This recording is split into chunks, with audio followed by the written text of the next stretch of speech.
August 25, 1944. Cherbourg Harbour, Normandy. The air was thick with the scent of diesel and sea salt, a strange mix of exhaustion and determination. Along the battered docks, an endless column of olive green trucks stretched toward the horizon, their engines humming like an orchestra of metal and grit. Sergeant William Henderson wiped the grease from his palms and watched them roll forward, one by one, their headlights glowing dimly through the early morning mist. For months, rumors had circled through the Allied camps. The British had called these trucks useless, too weak for the front, a mistake in steel. Yet here they were, 6,000 of them, lined up for an operation that would decide whether General Patton's armored divisions would keep moving or stop cold in the heart of France.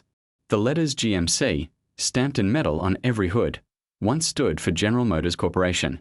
But for the weary drivers climbing into the cabs, most of them young men, many of them African-American soldiers who had faced doubt and dismissal long before they ever saw the battlefield, those three letters meant something entirely different. They meant survival. They meant a chance to prove their worth, not through glory or medals, but by simply keeping the wheels turning. Engines roared to life. The sound rolled across the harbour like thunder.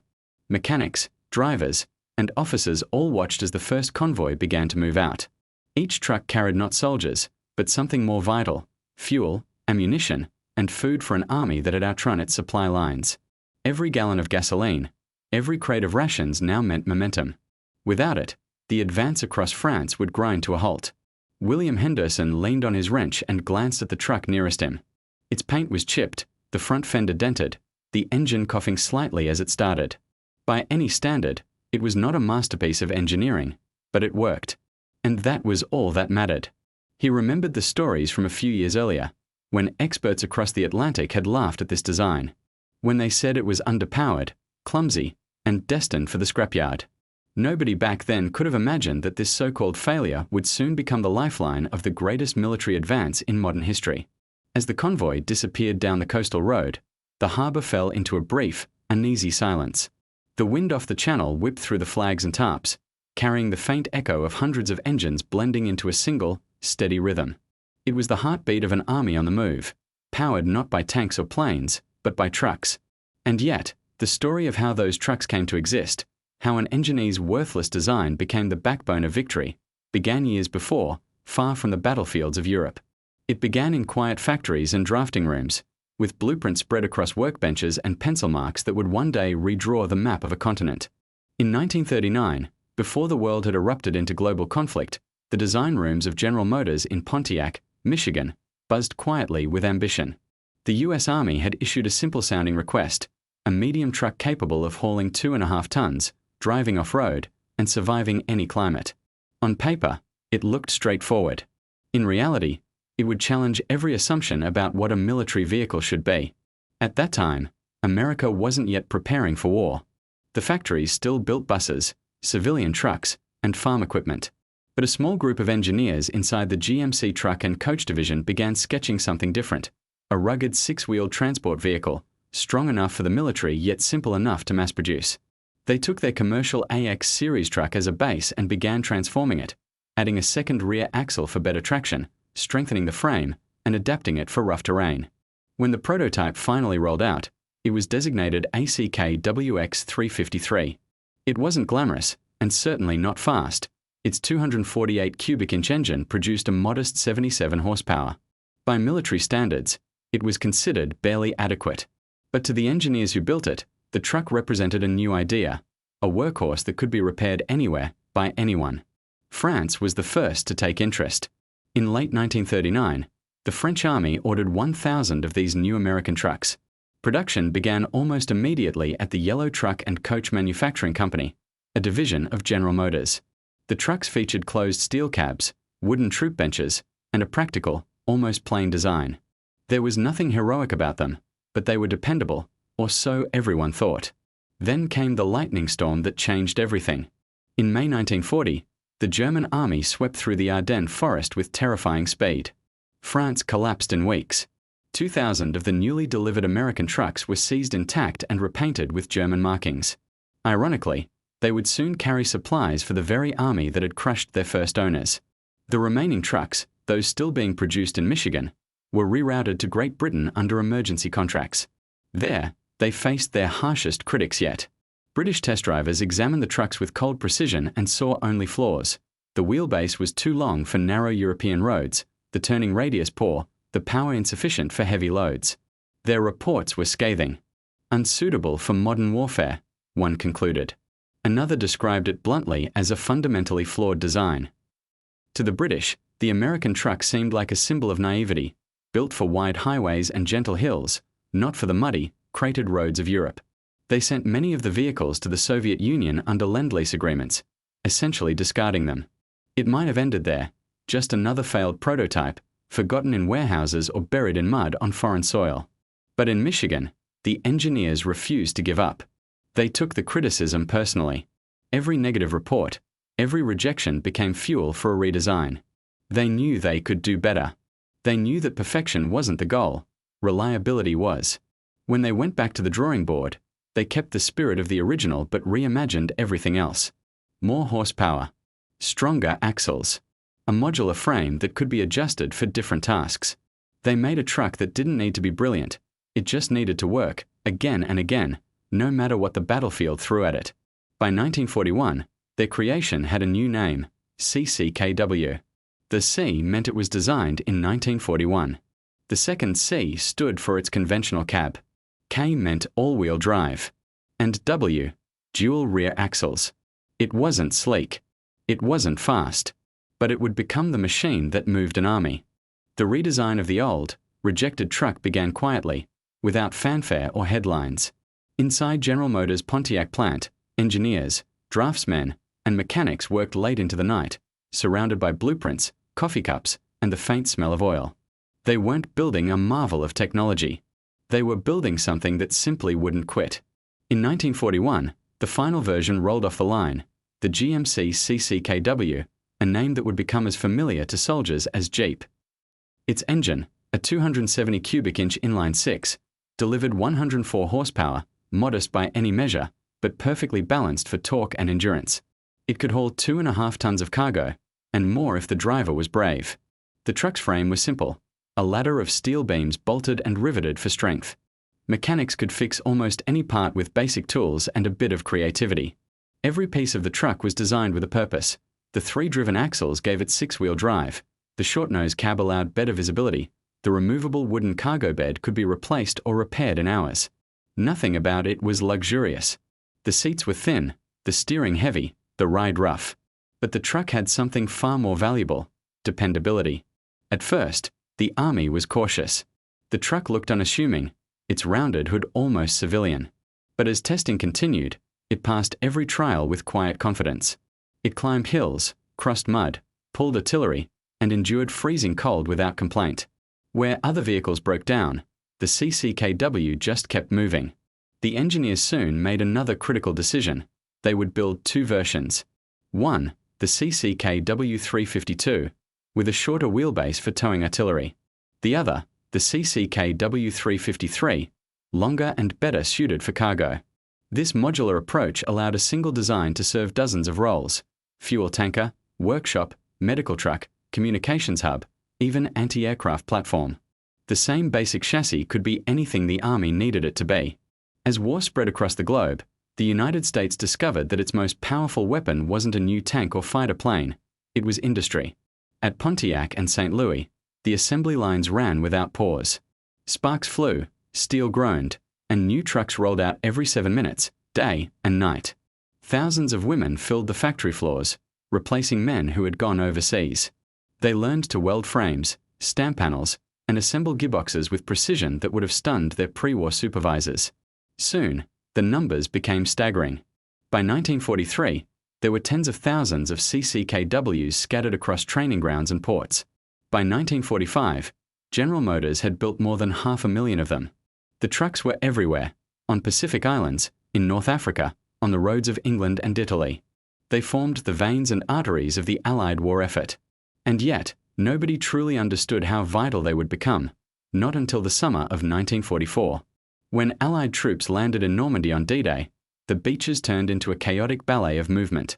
Tanks rolled off landing craft, soldiers scrambled up dunes, and bulldozers carved new roads into the French countryside. For the first few weeks, supplies arrived directly from ships, carried in crates, ferried by boats, unloaded by hand. But the front was moving faster than anyone expected. By late July, General George S. Patton's Third Army had broken through German lines and was advancing deep into France. His tanks devoured fuel like monsters. One Sherman burned through 150 gallons just to travel 100 miles. Multiply that by hundreds of tanks, trucks, and jeeps, and the numbers became astronomical, millions of gallons a day. The railroads had been destroyed by Allied bombing to prevent German reinforcements, and now that destruction came back to haunt them. The French infrastructure was in ruins. Bridges were gone. Tracks were twisted steel. Ports were wrecked. The supply lines were collapsing under their own success. In the middle of this crisis stood the CCKW, the humble Jimmy, as soldiers called it. Not fast, not glamorous, but unstoppable. Its simplicity suddenly made sense.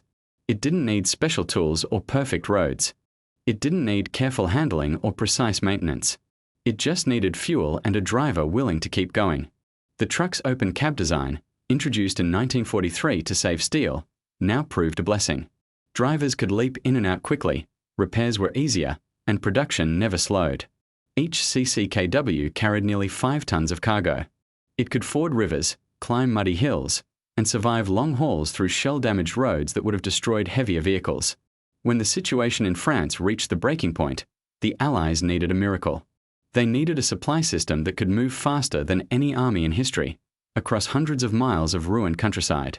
They didn't have trains, they didn't have pipelines, and they didn't have time. What they had were trucks, and men who could drive them. The order came down in late August: form a continuous line of supply trucks from Normandy to the front, running day and night without stopping. Every truck available was to be pulled from other duties and sent to the operation. Mechanics, engineers, and quartermaster officers scrambled to gather vehicles and drivers. In less than 2 days, the first convoys began to form. It would be called the Red Ball Express. And the truck that the British once dismissed as worthless was about to prove that simplicity could win a war.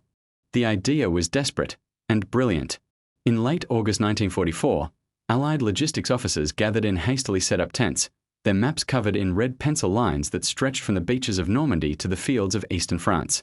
Patton's tanks were pushing ahead at a pace that shocked even his own staff, but without fuel and ammunition, they would stop dead. Traditional supply methods couldn't keep up. Railways were wrecked, and ports were still under repair. The only way to feed this momentum was to turn France's broken roads into a continuous conveyor belt of trucks.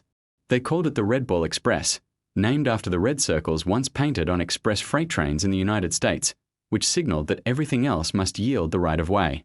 Now, those same red circles appeared on signs and truck hoods across Normandy.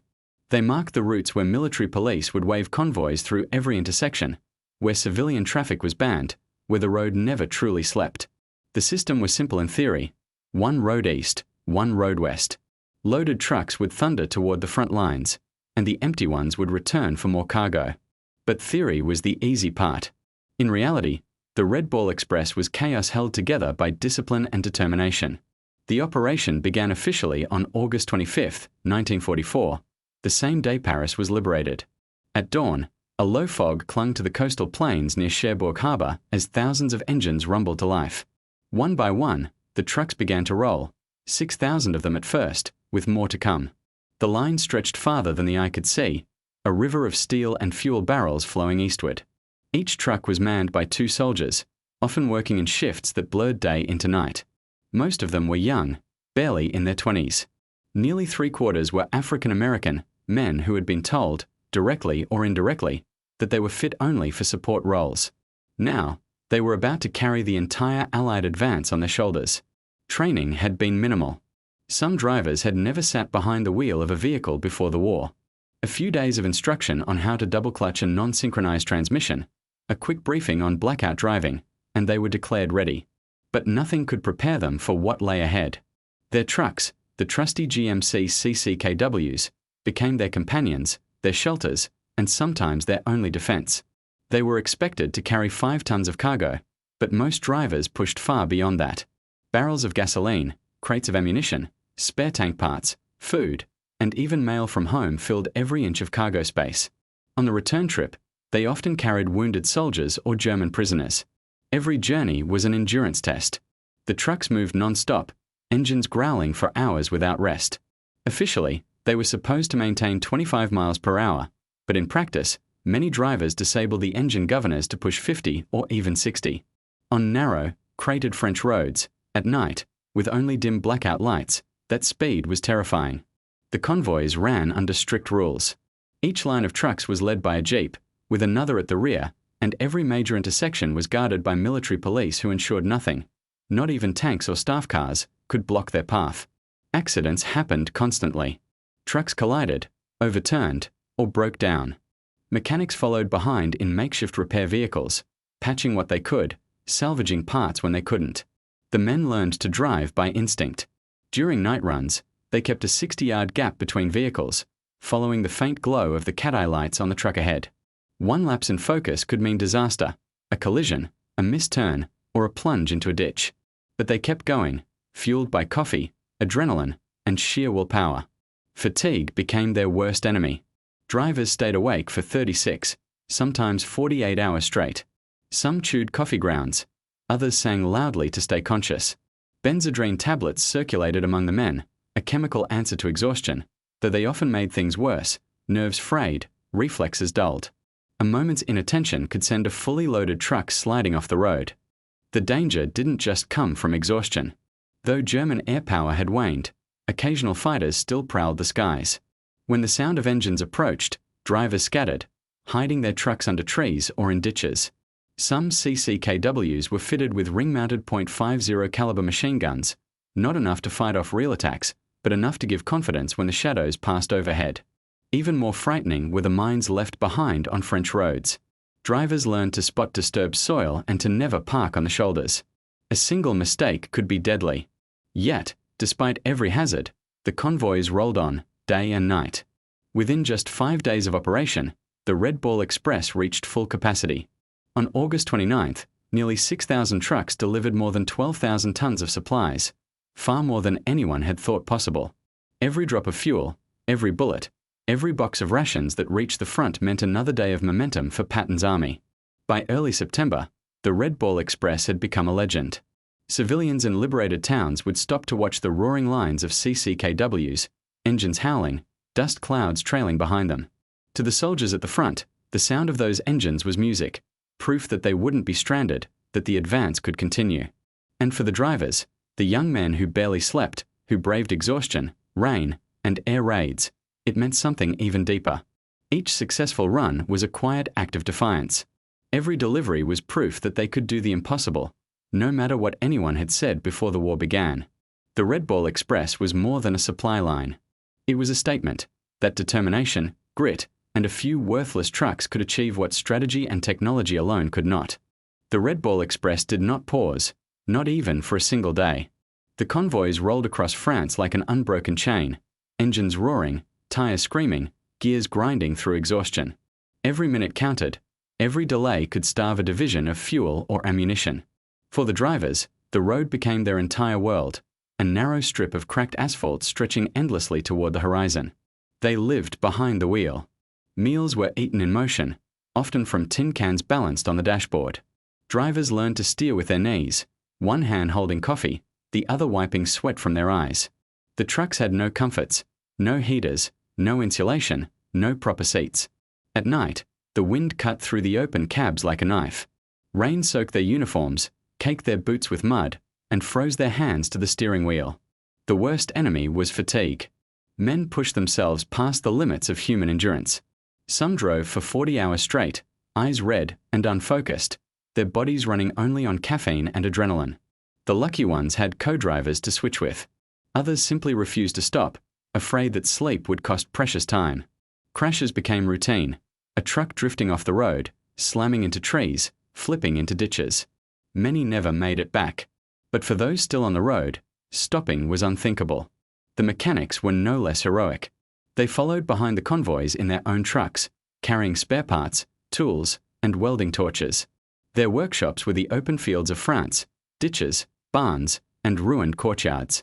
They worked in mud, under rain, by the dim light of flashlights. A CCKW could be stripped, patched, and running again within hours, even after serious damage. If parts were missing, they were improvised. Belts were replaced with rope, filters cleaned with rags, radiators patched with tin and solder. The motto was simple: keep them rolling. And they did. The CCKW proved nearly indestructible. It could be overloaded, abused, and neglected, yet still push onward. Soldiers joked that if the engine failed, the truck would find a way to crawl to the next depot out of sheer stubbornness. Many of them did just that, limping in with smoking engines, leaking oil, or missing tires, only to be fixed and sent right back out again. What made the truck so remarkable wasn't its power or speed, it was its simplicity. Its parts could be swapped easily between vehicles, its frame could handle immense stress, and its design allowed anyone with basic mechanical sense to repair it.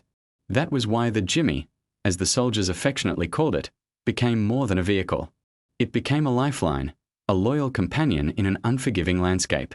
The convoys were mostly made up of young African American drivers from across the United States, men who had grown up in small towns and cities, many of whom had faced discrimination long before the war.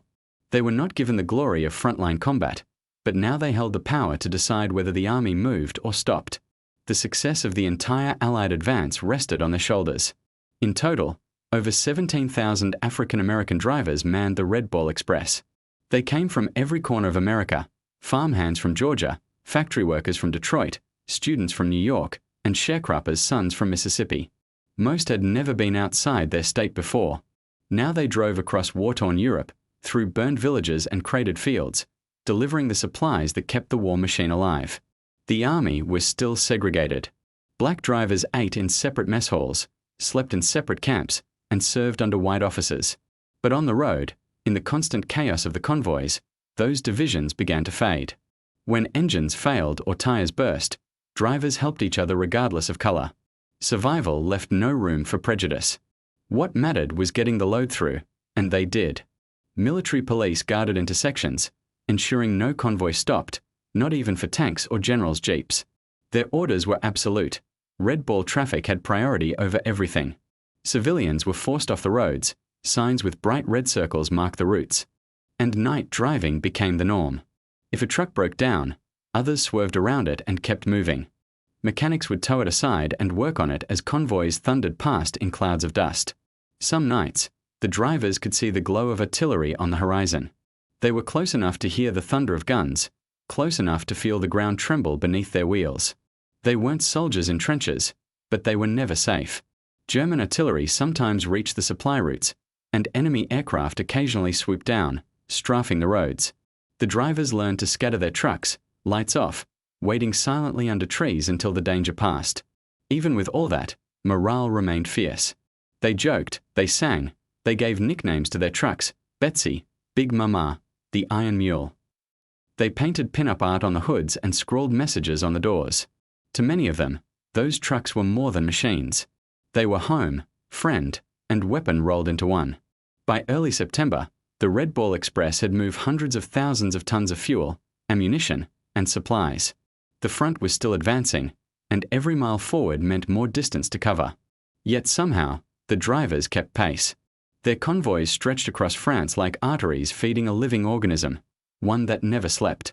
And in every mile of that endless road, the rumble of a GMC engine told the same story, of resilience, of human endurance, and of the machine that turned defeat into movement.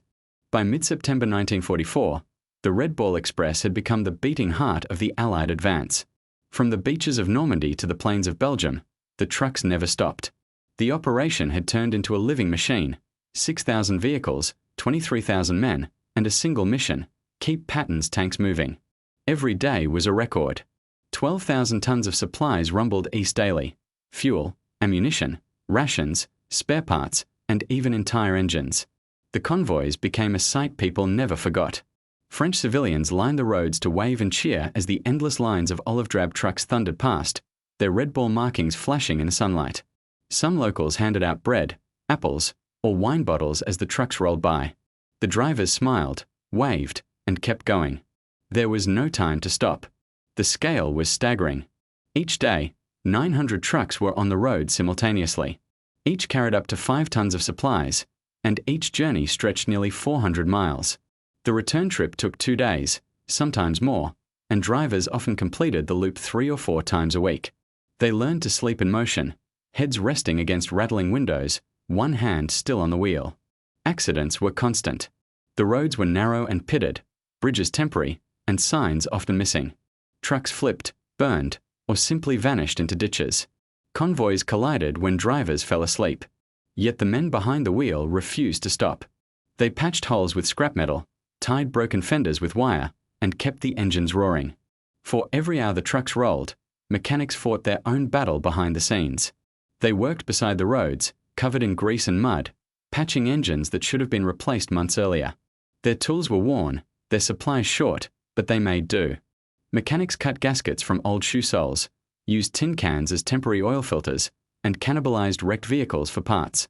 Every repair was a small miracle. Despite the relentless pace, the men took pride in their mission. To them, the Red Ball Express was more than logistics, it was purpose. They were keeping the front alive. Many of the African American drivers, long denied recognition, saw this as their chance to prove what they already knew, that courage and competence had no color. Still, discrimination lingered. Segregation rules kept black and white soldiers apart even in the same convoys. White drivers often received newer trucks and better sleeping quarters. Some MPs harassed black drivers more frequently at checkpoints. In some mess halls, they were forced to eat last. Yet the irony was hard to ignore.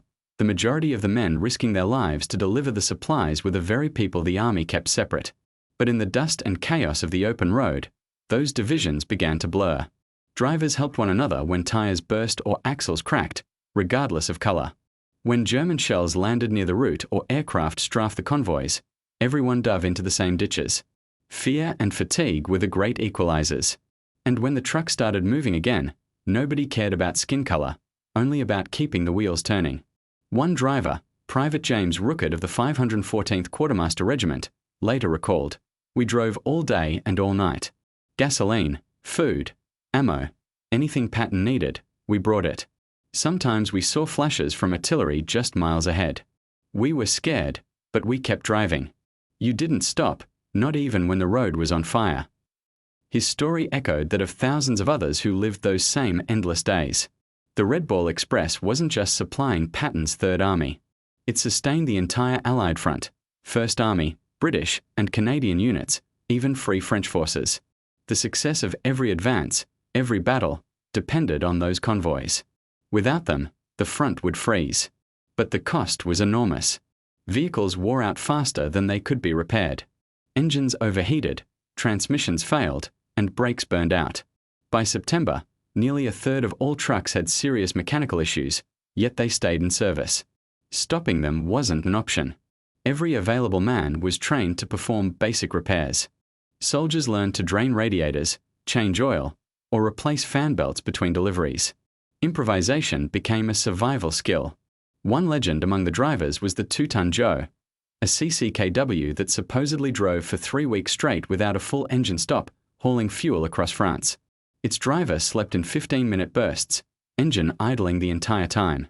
When the truck finally reached the depot, the engine block had cracked, oil leaking from every seam, yet it had delivered its cargo.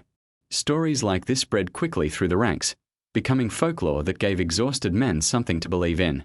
The road itself became a battlefield of endurance. At night, long lines of headlights disappeared into darkness, the only sound the rhythm of hundreds of engines and the rattle of loose cargo. In the morning, the same trucks rolled back, covered in dust, their drivers hollow-eyed but proud. They had made it. Another day's supplies had reached the front. General Eisenhower himself understood the miracle that was happening on those roads. He sent a message directly to the Red Ball drivers. "To you drivers and mechanics, I express my deep appreciation. You are doing an excellent job." It was a rare acknowledgement from the highest level, proof that even at the top, they knew these men were holding the entire campaign together. In just 82 days, the Red Ball Express delivered over 400,000 tons of supplies, more than any operation of its kind in history. Without it, Patton's army would have stalled in central France, giving the Germans time to regroup. Instead, the advance continued, pushing east toward the German border. By the time autumn arrived, the legend of the Red Ball Express had spread throughout the Allied armies. Soldiers at the front cheered when they saw the convoys arrive. The trucks had become more than machines. They were lifelines, symbols of movement and hope. And behind every one of them sat a driver, young, tired, and proud, proving that a worthless truck and a handful of determined men could change the course of a war. By October 1944, autumn had turned the French countryside into a swamp of mud and mist. The clear skies of summer were gone, replaced by weeks of cold rain and grey clouds that clung low to the ground. The once dusty roads of the Red Ball Express became slippery rivers of mud, swallowing tires and breaking axles. Convoys slowed to a crawl. But the orders never changed. The trucks must keep moving. The Allied front was stretching thin, pushing hundreds of miles eastward toward the German border. Patton's tanks had crossed the Meuse, Montgomery's forces pressed into the Low Countries, and Eisenhower's headquarters demanded ever more supplies: fuel, ammunition, rations, spare parts, everything. The problem was distance. The farther the armies advanced, the longer the supply lines became. Each round trip now took twice as long. The Red Ball routes that once spanned 300 miles had extended to nearly 700. Drivers who had once made 3 runs a week were now lucky to finish one. The roads were breaking down under the constant pounding of heavy trucks. Bridges sagged, potholes deepened, and every new rainstorm turned ditches into lakes. And yet, the jimmies still rolled. Covered in mud, their engines coughing from overuse, they carried on. Mechanics joked that the trucks no longer needed oil changes. Just pour it in the top, and it leaks out the bottom anyway. But somehow, they still ran. Drivers learned to start engines with screwdrivers, patch fuel tanks with chewing gum, and tie exhaust pipes with wire. There was no elegance left in the operation, only raw endurance. Fuel itself became both the lifeblood and the curse of the Express. Each truck consumed a staggering amount just to deliver more of it. A single CCKW burned 5 gallons for every 20 it hauled. It was a paradox, burning fuel to deliver fuel. But there was no alternative. The Allies had calculated that the trucks, despite their inefficiency, were still faster and more adaptable than rebuilding the destroyed railways. The strain on the men grew worse. The drivers were exhausted beyond imagination. Some had been on the road for months without a proper rest. The brief pauses between convoys were spent sleeping on cargo loads or under trucks, wrapped in blankets, the sound of engines echoing in their dreams. The few showers available were cold and rare. Letters from home were smudged with oil and sweat. The cold crept in quietly. By November, the first frosts appeared. Wind cut through the open cabs like shards of glass, freezing fingers to steering wheels. Drivers wrapped themselves in spare blankets, scarves, or even curtains scavenged from abandoned houses. Some burned rags soaked in gasoline inside tin cans to warm their hands before starting the trucks. Tires hardened and lost traction. Engines refused to start in the morning cold. Mechanics lit small fires under the oil pans to warm them. Gearboxes froze solid, and brakes locked up. Still, the convoys rolled on. The drivers joked grimly, "The trucks freeze before we do." The soldiers at the front depended on them more than ever. Each delay meant tanks idling without fuel or artillery waiting without shells. Commanders began calling the Red Ball routes the steel arteries of the Allied army. Without them, the advance would stop within days. In late November, as the rains turned to sleet, new challenges appeared: German counterattacks. Although the Luftwaffe was nearly broken, small groups of fighter bombers still prowled the skies. Drivers learned to listen for the high-pitched whine of engines and dive for cover. When bombs fell near the routes, they waited only minutes before pulling back onto the road. But the most dangerous enemy wasn't in the air, it was fatigue. Men were breaking down, mentally and physically. Dozens were hospitalized from exhaustion, others from frostbite. Sleep-deprived drivers hallucinated, seeing phantom trucks or imagining voices on empty roads. Yet the schedules didn't change. The Army's motto remained brutal in its simplicity: deliver, no matter what. Despite it all, there was pride. The drivers began to see themselves as part of something much larger, the invisible engine behind victory. They knew that for every tank rolling toward the Rhine, there were hundreds of them keeping it alive. They called themselves the ghosts of the road, because while the world celebrated the soldiers who fought, few would ever know the names of the men who made those battles possible. As winter deepened, new logistics lines were opened to supplement the Red Ball Express. Alternate routes like the White Ball and Green Diamond were established to reach different sectors of the front. But even then, the original Red Ball convoys remained the symbol of persistence. Their battered trucks, their sleepless drivers, and their relentless movement became a living legend among the troops. In December 1944, when snow began to fall across northern France, a quiet sense of dread spread among the convoys. The weather was bad enough, but soon, A far greater challenge would come from the enemy itself. In the dense forests of the Ardennes, the German army was preparing a massive surprise offensive. The Red Ball Express was about to face its greatest test. December 16, 1944. The quiet of winter mornings across Belgium and Luxembourg shattered in an instant. The ground shook with distant thunder, not from storms, but from artillery. The German army had launched a sudden and massive counteroffensive through the Ardennes. Thousands of shells rained down, cutting telephone lines, destroying bridges, and throwing the Allied front into chaos. It was the beginning of what would become known as the Battle of the Bulge. The Red Ball Express, already strained to its limits, found itself in the center of the storm. The supply routes that had carried fuel and ammunition to the front for months were now in danger of being overrun. German armored divisions broke through fog and snow, surrounding towns, and cutting key roads. For the drivers, what had been a grueling routine turned overnight into a fight for survival. Convoys that had left depots under calm grey skies suddenly drove into combat zones. Some trucks were forced to turn around mid-route, others diverted through back roads barely wide enough for a jeep. Maps became useless. German troops disguised as American soldiers were misdirecting convoys into ambushes. Confusion spread like wildfire. Radio communication broke down, and many drivers had no idea where the front actually was. In the chaos, one order came down from headquarters: keep the fuel moving. Without gasoline, the Allied tanks could not counterattack.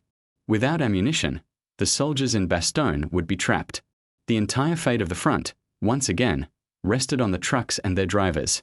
The winter cold was merciless. Snow fell thick and fast, blanketing everything in white silence. Engines froze overnight. Tires lost grip on icy slopes, sending trucks sliding sideways into ditches. Men tied chains to the wheels, poured sand or salt on the roads, anything to keep traction. Drivers wore multiple layers of coats and gloves so stiff they could barely shift gears. Their breath fogged the windshields faster than they could wipe it away. Visibility was sometimes less than 10 feet. Convoys crawled forward, guided only by the faint red glow of the taillight ahead. Any mistake could mean a crash, and with the roads packed, a single accident could block dozens of trucks. Still, they pressed on. The Germans knew the Red Ball routes. They shelled the roads whenever they could, trying to choke the Allied supply chain. Some convoys found themselves under direct attack. Drivers ditched their cargo, grabbed rifles, and joined nearby infantry to hold defensive positions until the roads were clear again. Many of these encounters went unrecorded, brief moments of chaos that ended with the trucks simply rolling back into motion, as if nothing had happened. In one legendary episode, a convoy carrying aviation fuel was ambushed near the town of St. Vith. Instead of abandoning the volatile cargo, the drivers gunned their engines and drove straight through the incoming fire, flames licking at the sides of the trucks as shells burst nearby. Against all odds, they made it through, delivering the fuel that allowed Allied aircraft to take off the next morning. The pilots who flew those missions never knew the names of the men who had made it possible. Meanwhile, the roads leading to Bastogne, the surrounded town where American paratroopers were holding out, became the most critical lifeline of all. When traditional supply lines were cut, truck drivers volunteered to run the gauntlet of snow, darkness, and artillery to bring in food and medical supplies. They drove without headlights, following tracks carved into the snow, trusting their instincts more than their maps. Fuel was the most precious cargo of all. Patton's Third Army, preparing to strike north to relieve Bastogne, needed an ocean of gasoline to move its tanks. The Red Ball Express was ordered to deliver tens of thousands of gallons within days. To save time, they loaded barrels onto flatbeds, stacked to the limit, often unsecured. The drivers knew that one spark could turn their trucks into fireballs, yet they rolled forward without hesitation. Every hour counted. Mechanics worked in the snow, wrapped in blankets. Hands numb, repairing trucks under tarps while snow piled on their shoulders. Commanders converted anything that could move into transport, captured German vehicles, jeeps, even trailers pulled by tractors. Supply depots became scenes of frantic activity, men shouting orders, engines roaring, and the constant clatter of metal on metal. Through it all, the Red Ball drivers became legends among the troops. Soldiers cheered when they arrived, shouting, "Here come the Red Ball boys." For many on the frozen front, those trucks meant one thing: survival. By late December, the weather finally began to shift. Clear skies returned, allowing Allied aircraft to strike back and resupply the encircled units. The Red Ball Express kept running, now reinforced by newly repaired vehicles and fresh drivers from England. It was no longer just a logistics operation. It was a symbol of resilience. When Patton's armoured columns broke through to Bastogne on December 26th, ending the siege, many of his tanks were running on fuel delivered by the Express. The soldiers who had endured the battle owed their survival not only to the fighters at the front, but to the unseen convoys that had refused to stop. The Battle of the Bulge was the last great German offensive in the West. When it ended, the Red Ball Express had once again proven its worth, not through glory or headlines, but through relentless, invisible effort. And though the war was not yet over, one thing was certain: the legend of those trucks, and the men who drove them, would never fade. By January 1945, the German counteroffensive had been crushed. What was left of the Wehrmacht was retreating eastward through snow and ruin. The Allies, battered but victorious, began pushing toward the Rhine. Behind them, as always, came the convoys, the Red Ball Express still rolling, still rumbling through mud and ice, still carrying the war on its back. The worst of winter had passed, but the cold lingered. The drivers worked through sleet, fog, and endless grey days that blurred together.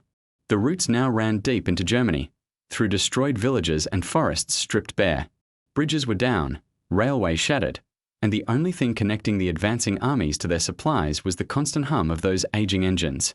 The trucks themselves were falling apart. Many had been running since Normandy without a full overhaul. They leaked oil, burned fuel at twice the normal rate, and rattled like scrap metal. Drivers gave them names: Old Faithful, Black Betty, Lucky 7. These trucks had personalities, quirks, and tempers. They were as much comrades as the men who drove them. Repairs became a daily ritual. Axles broke, transmissions jammed, and radiators froze. Mechanics scavenged parts from wrecked German vehicles or welded patches from ammunition crates. Nothing went to waste. Improvisation had become the rule, not the exception. Some trucks even had pieces of airplane aluminum bolted to their sides after being hit by shrapnel. The drivers joked that their machines were half American, half miracle. The war was shifting.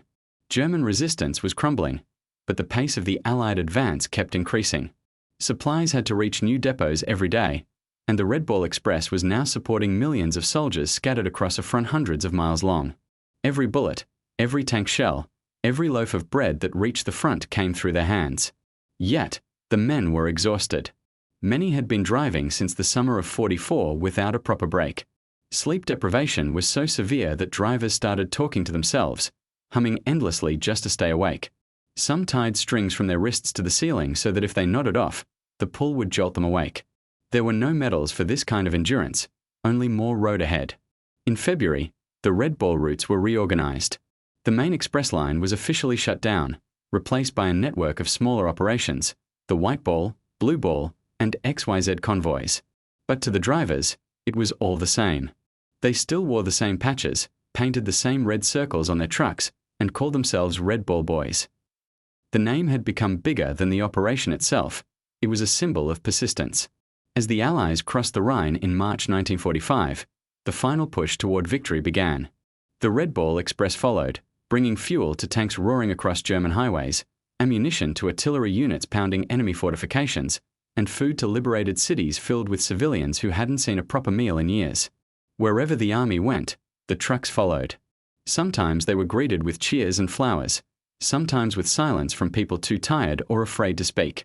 Children waved as the convoys passed, their eyes wide at the sight of endless American trucks. Drivers tossed them candy, gum, or spare rations, tiny moments of kindness in a landscape of devastation. The roads, though, were worse than ever. Every mile east brought more wreckage, burned vehicles, craters, collapsed bridges. Engineers worked ahead of the convoys, throwing up makeshift spans over rivers using scrap steel and timber. The Red Ball Express didn't wait for perfect roads. It created its own. And then, almost without warning, the end came. In April 1945, word spread through the convoys: Hitler's forces were collapsing. By early May, Germany had surrendered.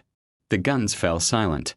The long, grinding road that had begun in the dust of Normandy finally ended on the cobblestone streets of Germany.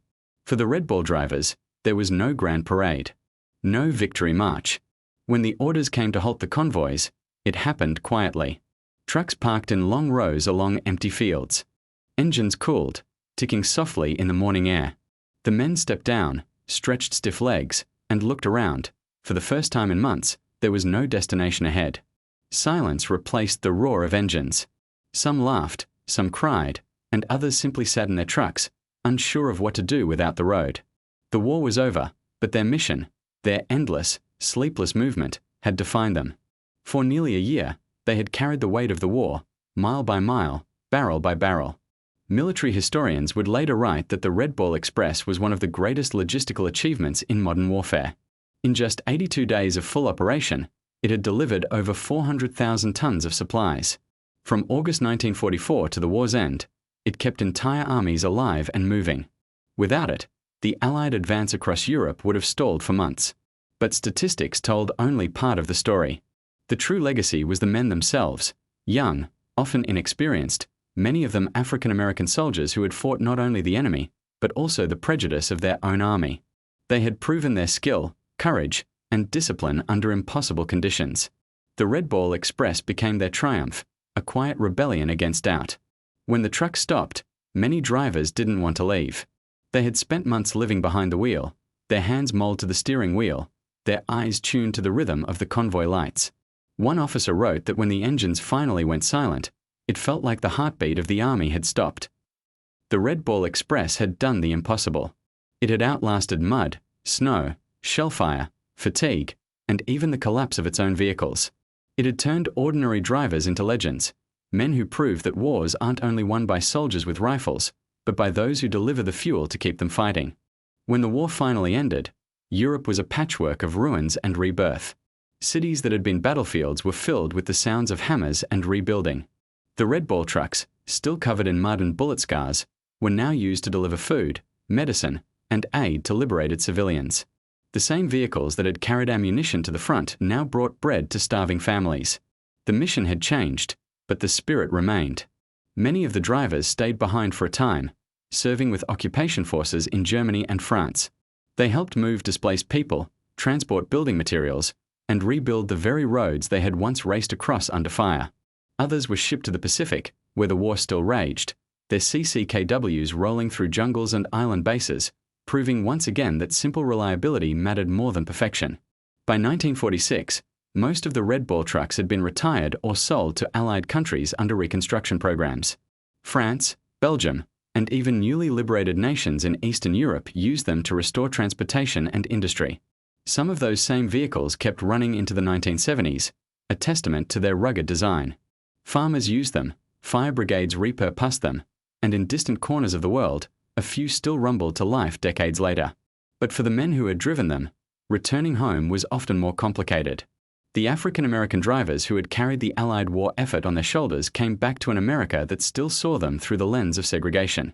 They had fought, worked, and bled for victory, only to find the same whites-only signs waiting at bus stations and restaurants. The heroism of the Red Ball Express wasn't forgotten.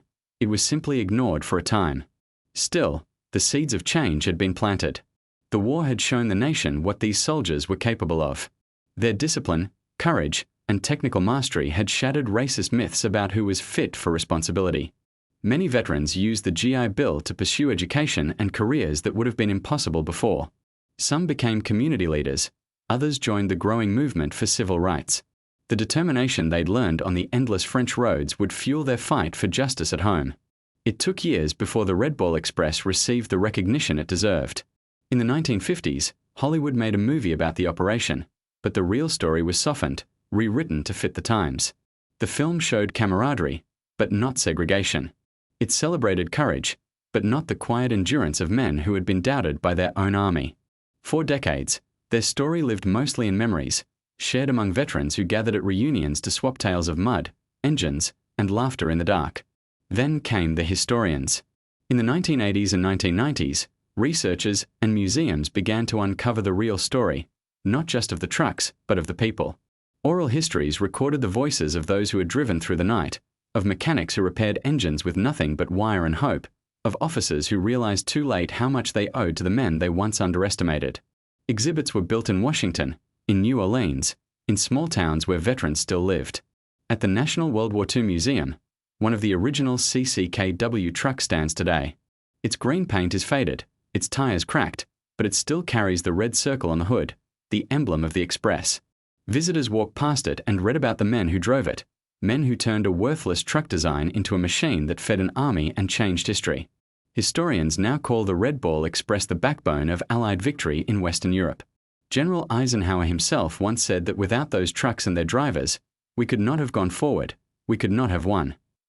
And perhaps that is the truest measure of their legacy. They prove that courage is not only found in combat, but also in perseverance. In the decades since, every major US military operation, from Korea to Vietnam, from Iraq to Afghanistan, has carried the DNA of the Red Ball Express. The concept of non-stop convoys, mobile repair teams, and flexible supply routes was born on the muddy roads of France. The lessons learned by those young drivers shape how armies move and fight to this day. But beyond tactics and logistics, there was something greater, a reminder of what people can achieve when they refuse to give up. The Red Ball Express was not about glory or fame. It was about doing the job, no matter how hard, no matter how thankless. It was about ordinary men who made extraordinary things happen. And in that, their story belongs not just to history books, but to everyone who has ever pushed through exhaustion, doubt, or fear to finish something that mattered. The engines of the Red Ball Express may be silent now, their drivers long since gone, but their journey never really ended. Because the real power of their story lies in its simplicity, in a handful of worthless trucks that proved their worth 1,000 times over, and in the men who drove them, who showed the world that endurance, not perfection, is what carries us forward. The Red Ball Express didn't just deliver supplies. It delivered victory. And in doing so, it carried the world a little closer to freedom.